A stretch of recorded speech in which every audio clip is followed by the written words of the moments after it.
Many of us have found that man-made religion has left us hollow and unchanged. So as we go through today's episode, we'll be learning about Jesus' power over religion, the kind of religion that creates roadblocks to Jesus instead of stepping stones. So I hope you hear from the Lord, become even more established in the faith, and live out your full potential as a kingdom citizen. Let's go. Welcome to the Kingdom Citizen Podcast. I'm your host, Kevin Phillips. Let me ask you a question. What has been your experience with religion? I mean, good, hardcore, in your face, call you to the carpet religion. I mean, capital R, capitals all the way down to the letter N, religion. Now, before you get all polite with me, I want you to remember something. Remember, I can't actually hear you, all right? And I don't read the comments on any of our podcast mediums. Really, when you answer this question, answer it as honest as you dare yourself to be. So let me go back to the question. What has been your experience with religion? Really, when you answer this question, you can be as honest as you dare. And I want to encourage you to do that. Honestly, answer that question. What has been your experience with unadulterated religion? Has it helped you in the way that you define it, in the way you've pursued it, in the religion that you've been part of? Has religion helped you? Has it scarred you? Unkept promises, hypocrisy, not living up to everything it said it would, leaving you wanting. Has it scarred you? Has it given? Has it added value to your life? Or does it seem to have been a taker? Has it brought fulfillment to you? Or like for so many of us who really get honest, has religion left you wanting? Has it brought you closer to God right now? Or would you say that it has led you to feel even more distant from the God that you've been seeking? You know, there are many answers to that question, and they're all subject to our experiences with the religions and religious experiences that we've had. You know, if we're going to be honest about religion, I mean, good old religion, many good things have been done in the name of religion, really. But when I look over history and I look into my life and so many people I know, there are a lot of horrible, bad things that have found their license and their justification in the name of religion. You know, I'm sure you could list off many of them right now. If I just stop talking for a minute and let you go, you'd be like, bam, pow, wham, zam, zing, and name off all the bad things you can think of done in the name of religion. So here's why I'm mad at religion. That's right. I'm mad at it. I mean, I am mad at religion. Here's why. Because religion, the way we're talking about it, it can keep us from experiencing the person and the power of Jesus. That's what this podcast is all about. This is not a religious podcast. This podcast is about knowing and experiencing the person and power of Jesus. And I've seen so many people get into religion and miss Jesus, get into religious pursuits and disciplines and orders and structures and belief systems and never experience the power of the living God that can change their life. Hey, religion has its limits. You see, religion focuses on what is possible, not with God, but what's possible with man. That is religion. Someone once said that all religions can be wrapped up into man's attempt to reach out and try to grab hold of God. But Jesus is God reaching down and grabbing hold of man by who he is and his power to grab hold and never let go. Religions, just man's attempt to pursue what is possible with man. You know, it works on a formula of my devotion plus adherence to a system of beliefs equals right standing with my community and hopefully right standing with God. And I wonder if that's been the formulaic pursuit of how you've approached God. You know, the Apostle Paul described this formulaic way of living as having a form of godliness. Oh, it looks godly. It seems godly. It has all the worldly attributes of being a good religion, but that formulaic way of living, my devotion plus a system of belief equals me being in right standing with my community and hopefully with God. That way of living is having a form only of godliness, but denying its transformational power. Today, I want to help you break free from that one-dimensional plane of religious living and know Jesus, the power of his resurrection, and the power he has to transform our life in the midst of suffering. Recently, I was doing some study on some of the major world religions. And when we look at their origin and the intent of their founders, it seems like many of them were designed to help humankind alleviate their temporal sufferings in this world. But the problem is there's still this attempt for us to reach up and somehow grab hold of God and be released from that suffering. But here's what you and I know. No matter how far we get off into it, we know we can't keep the grip. So today we're going to look at a story that is steeped in religious ideology. And we're going to see something that's different from every world religion. And that is how Jesus steps into the middle of it to set people free by his doing, by his power. Not by our grip, not by our reach, not by our devotion, but by who Jesus is and the power that he has to change our lives, even in the midst of the most impossible suffering that a person could imagine. Now, before we get into the story, let me set it up for you just a little bit, because I want your heart to be cultivated and ready to hear this story and apply it to your life, because there's a lot at stake today on this episode. And that's for you to have power over religion. Jesus had already performed many miracles. Many times, his miracles, they had a deeper meaning to them. Well, in this story, the religious leaders were always trying to prove Jesus guilty for not obeying their religious traditions, right? That's what religion does. They tried to stone him because they didn't understand who he was and they were afraid of his power. Now, in today's episode, in this story, we're going to see Jesus healed a man who was born blind. He did this to show who he is and to reveal our need for him over man-made religion. So, I want you to be listening for a few things as you hear today's story. Remember, like I said, there's a lot at stake. You're going to have to overcome religion in order to truly know Jesus and experience who he is and his life-changing power. So as you hear the story, I want you to reach out and grab some things and process them as deep as you can to gain the wisdom and understanding necessary to allow Jesus' power to help you overcome the trappings of religion. So I want you to be listening and see who the characters of the story are. What are their names? What are they doing? What are they like? What are they experiencing? I want you to see what this story actually teaches us about the power of Jesus and how he contrasts that against the trappings of religion. I want you to see what it teaches us about how his power can actually change our lives. That's what we're striving for today.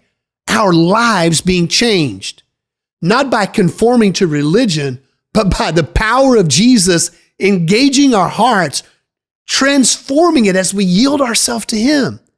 So really reach out in that story and ask yourself that question. How can his power revealed in this story truly change my life? What is Jesus saying here? Then I want you to, at the whole time you're listening, to be looking and answer this question. How do you need his power to be at work in you and through you right now? And what needs to happen in me for that to take place? So with that said, let me get into today's story from John chapter 9, the story of Jesus having power over religion as we see him healing a man who was born blind. And this is our story from John chapter 9. Jesus was walking along the road with his followers when he saw a man who had been blind since he was born. The disciples, they stopped Jesus, looked at this man, and they asked a question. They said, Jesus, why was this man born blind? Was it because of his sin or was it because of his parents' sin? But Jesus answered them, and he gave this great statement. He wasn't born blind because of any sin. This happened so that the power of God would be shown through him. And as long as I am on the earth, Jesus said, I am going to do the works of my Father. Then Jesus went to the man. He spat on the ground and he made mud. He took that mud and he rubbed it on the man's eyes. And then he told the man, go and wash in the pool of Siloam. And the man went and washed, and he came back with the ability to see for the first time in his life. Now, when the people who knew the man saw him, they began to ask, hey, isn't this the beggar who used to sit out and ask for money, who was born blind? And others said, no, that's not him. It just kind of looks like him. But the man kept telling them, no, yes, it is me. I am the man who was born blind, but now can see. I am the one who begged, but now has been delivered. Well, the people were amazed, and they began to ask them, listen, how did this happen? And he said, the man that goes around named Jesus, he put some mud on my eyes, and he told me to go wash in the pool. So I did as he told me, and now I can see. They said, well, where is this Jesus? Oh, the man said, I don't know. The people, in their wonder and their amazement and their confusion and their fear, they took the man to the only place they knew, and they took him before the religious leaders of their community. So the leaders began to question him in the same way. They asked him many questions, and the beggar told him and said, listen, I don't know what has happened. Well, now the religious leaders, they were divided about Jesus. And some said, he is not from God. He healed this man on the Sabbath day. He's not from God. He's a sinner. But others said, how could someone who is not from God do this kind of miracle? So they brought the beggar back in. They set him before him. They're like, okay, now listen, you are the one who had your eyes open. Who do you think this Jesus is? The man answered again as he finally said, you know what? I'm coming to believe he's a prophet. The religious leaders still didn't believe that the man that had been born blind had been healed. So they called his parents in, and they asked them, okay, now finally tell us for once and for all, is this your son who was born blind and is now apparently seeing? His parents, all right, now they were afraid of the religious leaders. They dominated the community, the landscape, everything. And they knew that anyone who claimed that Jesus was the promised Savior, the Messiah, that they would be put out of the place of worship and therefore put out of relationship with God. So they answered out of fear.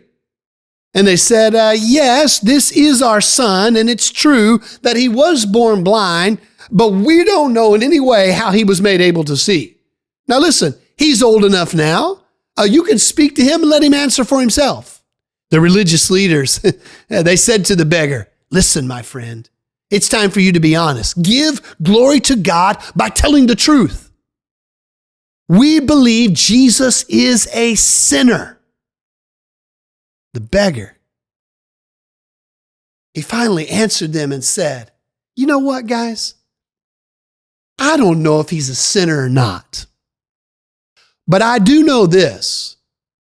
Once I was blind, but now I see. No one has ever heard of a person who was born blind receiving his sight. If this man were not from God, he couldn't do anything. Well, after hearing this, the religious leaders, they became angry. They said to the man, how dare you try to teach us? You, as someone who was born in sin and as a pitiful man. Then they threw him out of the place of worship. And when Jesus heard they had thrown him out, Jesus went and found the man. He asked him, do you believe in the promised Savior? With all the man had been through that day, the man said, who is he? Would you tell me who he is so I can believe? And Jesus said, you have seen him. And the one who is talking to you right now, I am he. When the man heard this, he said, yes, Master, I believe. And he fell down and he worshiped Jesus. And Jesus said, I have come into this world so that those who are blind may see, and that those who think they can see, they will be blind. And some of those same religious leaders, they heard Jesus say this, and they asked him kind of in a certain way, are you saying we're blind? And Jesus told them, you are blind because you claim you can see. If you were blind, you would not be guilty.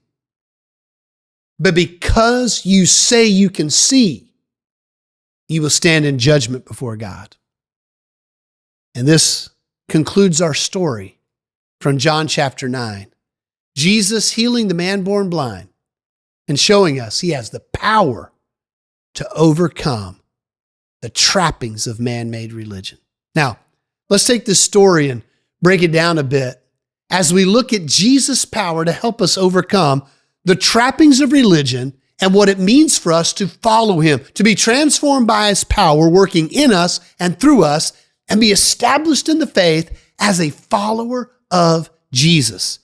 Not religion, a follower of Jesus. Now, I want you to think about the different people in the story. All right, that's where we're going to really draw out some of the awesome truths, the life-changing truths that this story is bringing out to us to help us overcome the trappings of religion by the power of Jesus. So listen, religion is no joke.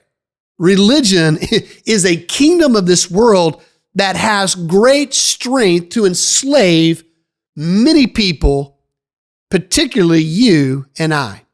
So let's take a real hard look at these characters and see how was Jesus bringing freedom to them from this so they could truly live as his follower and as a kingdom citizen.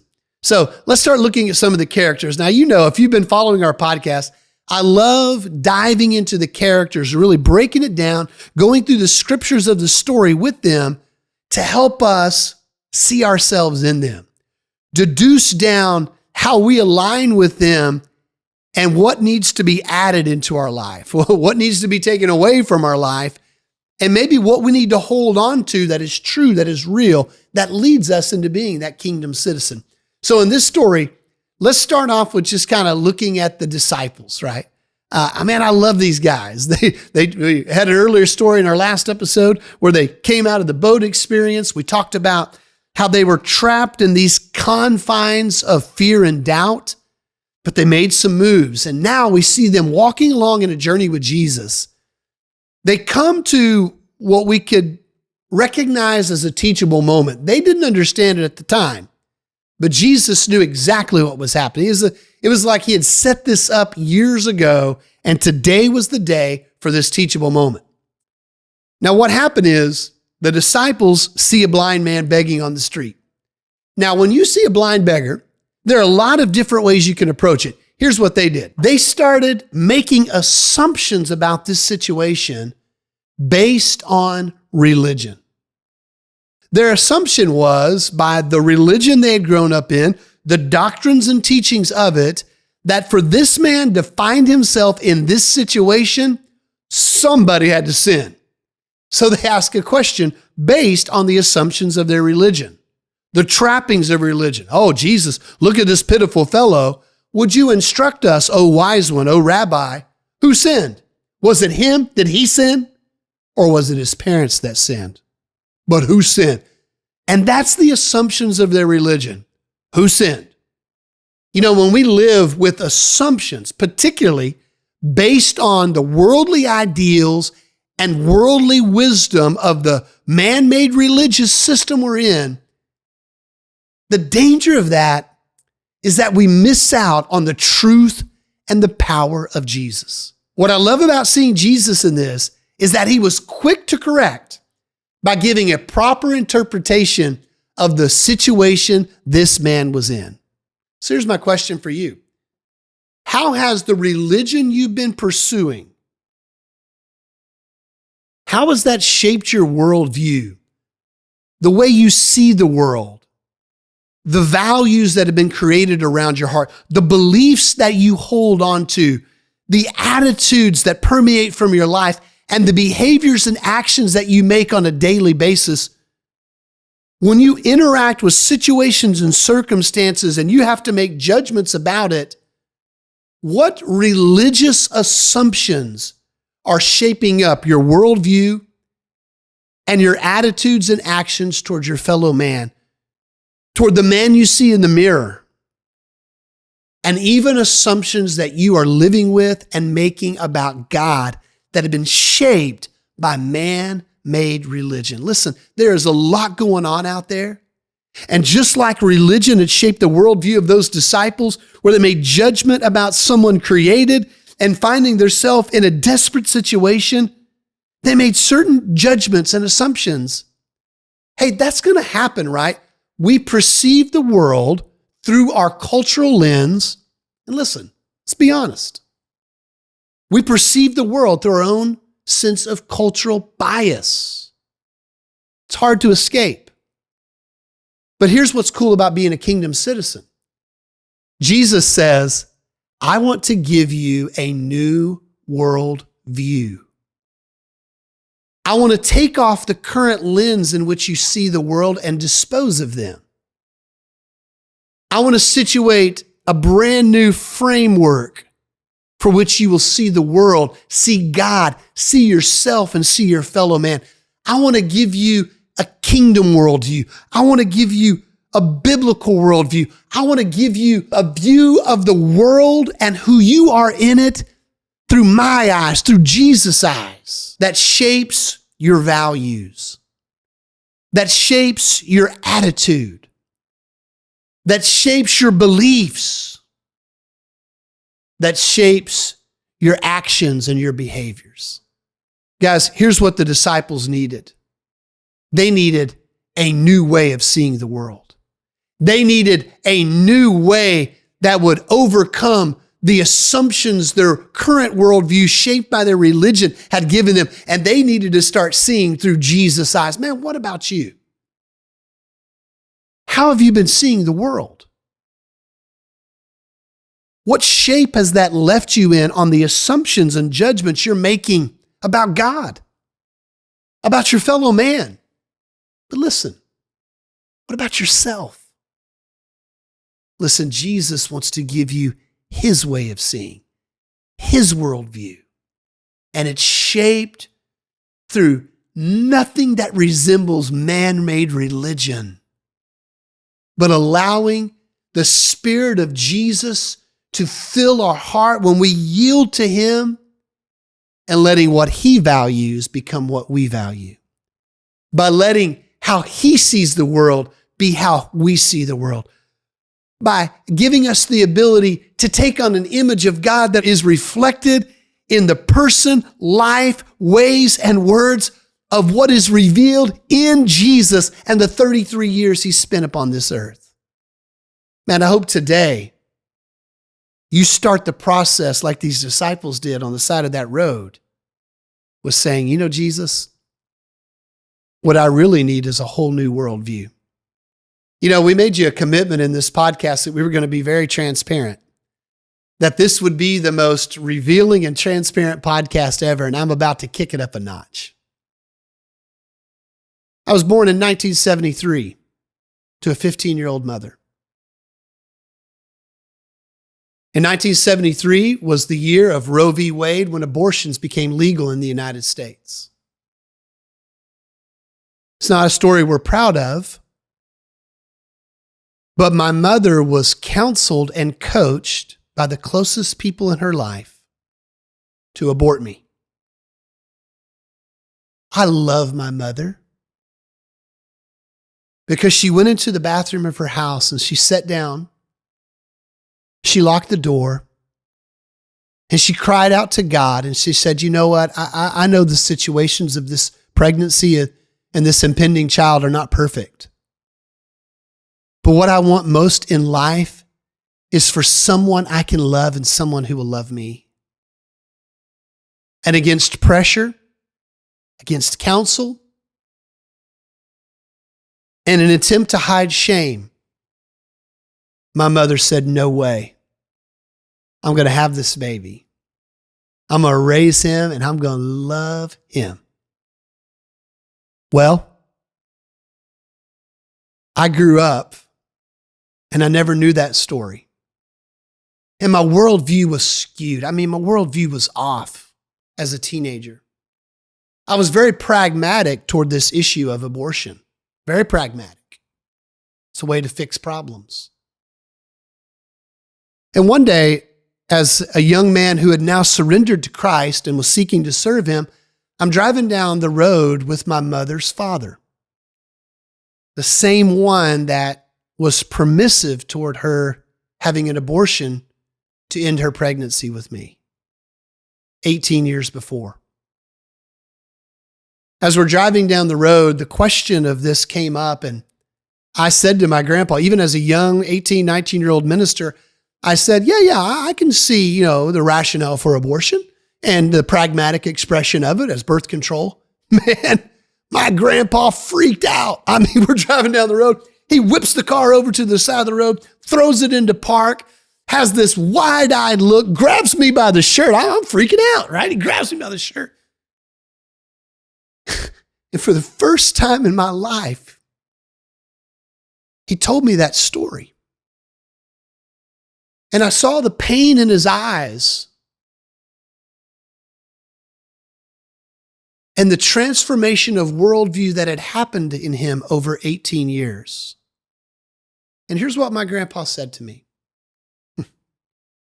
He said, son, if anybody in this world should not believe in abortion, it should be you. And he told me that story. That changed my worldview that day. I want to be transformed by the power of Jesus that conquers all invading forms of worldview, value, belief, and practice that man-made religion lets rise up within a person's life. And I want the same for you today. As you process that, there's some other characters to look at. I want you, just like I've kind of looked at my parents and grandparents, let's look at this man's parents. Here they were. They're in a tough spot. It's see what's happened in the life of your son or be rejected by your religion that therefore says you're separated and cast out from God. This was a real threat. They felt it. And when the man's parents responded to this, they didn't do it all right. You see, fear kept them from joy, kept them from celebration and love. I don't know what all went on in their house that day, but I bet it wasn't good. But if they would have reacted with faith over fear, if they would have been able to lay down the confines of religion and see that the infinite God was doing something in their midst beyond their religion, it could have been a home of celebration that day. It could have been a home of embracing and love that day. It could have been a home filled with joy that God has visited us in our time of need. So here's my question for you. How has religious fear isolated you from God's goodness in your life? Maybe it's the fear of the unknown. Listen, if I go down this journey with God, I don't know what's coming, what's going to happen, how it's going to end up. Maybe it's a fear of being on the outside. Hey, this is my community. You know, a lot of religions in this world say it's more important to belong than to believe. It's more important to be inclusive than to encounter the living God. That's the trappings of man-made religion. Maybe it's a fear of losing control. But as you process this, I want you to think about what is the cost of holding on to man-made religion and missing out on the power of the living God through Jesus actually transforming and changing your life. And before we leave these characters, I want to focus on the man that was born blind. Yeah, we heard about his story. We saw the transformation that took place. I think my biggest takeaway from it is that desperation can drive us out of the confines of religion. You know, you look at his life when in his desperation and what drew him out, his faith was growing. He experienced the power of Jesus, but he didn't yet know the person of Jesus. But his faith was growing. In the midst of oppositions of everyone shouting him down, he went from saying, I don't know who he is, to saying, you know what, I think he's a prophet, to finally saying, are you guys crazy? How can this man not be from God? Who has ever seen what he's done? And how could he do it if God wasn't with him? Why was this man's faith growing? Why was he on that trajectory? Because he finally experienced not only the power of Jesus, but he experienced the person of Jesus. He said, guys, hey, I was blind, but now I see. And when Jesus approached him and asked him those questions, he knew the person behind the power. What about you? Hey, I don't believe you're here today. You're alive wherever you're at and breathing good air, that the power of God has not gotten you through every day to be where you're at right now. But have you gotten to know the person behind the power? Have you started on that journey where your faith is growing, where you've experienced the power of Jesus? You recognize it's way beyond the confines of your man-made religion. Jesus has visited you. You say, I don't know who he is. But then as you begin to know the person behind the power, you're saying, how could I be here without him? To the next step, where you find yourself saying, my Lord and my God, and falling at his feet in worship and surrender. You know, when we look at these characters and we see what was happening in the story, we can learn so much about the power of Jesus that could actually change our life. And when we see in this story is what it is teaching us about the power of Jesus. Listen, he showed up. That's who Jesus is. In religion, doesn't always show up, but Jesus always shows up. That's who he is. That's what he does. Religion puts up blinders on the side of our eyes to see him when he arrives. But listen, when we pursue Christ beyond those bounds, we see a Jesus who shows up. We see that he broke the religious status quo and he allowed the process of this man's journey to Christ to play out. Listen, don't get discouraged in the process. Just as this man walked from, I don't know who he was, to he's probably a prophet, to bowing at his feet in worship and surrender. Listen, Jesus is going to let the process play out. That process of breaking you free from the confines of religion that had put stumbling blocks instead of stepping stones to your way to Christ. Clearing the way and paving the way through the process So just as he brought hope to the hopeless in that story, he can bring hope to you in the hopelessness of your religious pursuits, trying to reach up and somehow grab hold of God with no grip. So the big question, what do you need to change, or what do you need to do to know Jesus in his power over religion? So who do you most resonate with? And what will it take to break free from that religious bondage? Consider the journey of faith and freedom the blind man went on. From desperation to growing faith to believing in Jesus in a life of worship. Hey, through that, you can come out of the blindness of man-made religion and experience the person and the power of Jesus. Christianity is a bad religion. Seriously, so many others play the religious game so much better than us. Muslims play it better. Hindus play it better. They've been playing it a lot longer. Christianity, it's really weak if you consider playing the religious game. But here's the confidence I want to give you. We're not playing that game. You see, Jesus is nothing about man-made religion. But what he is the one true living God reaching down into the circumstances of our lives by the power of the resurrection to change our lives. So get out of the religion game and get in to following Jesus as that kingdom citizen. Take this hope, take this power, and go. Stop playing the religion game and be in it, but not of it.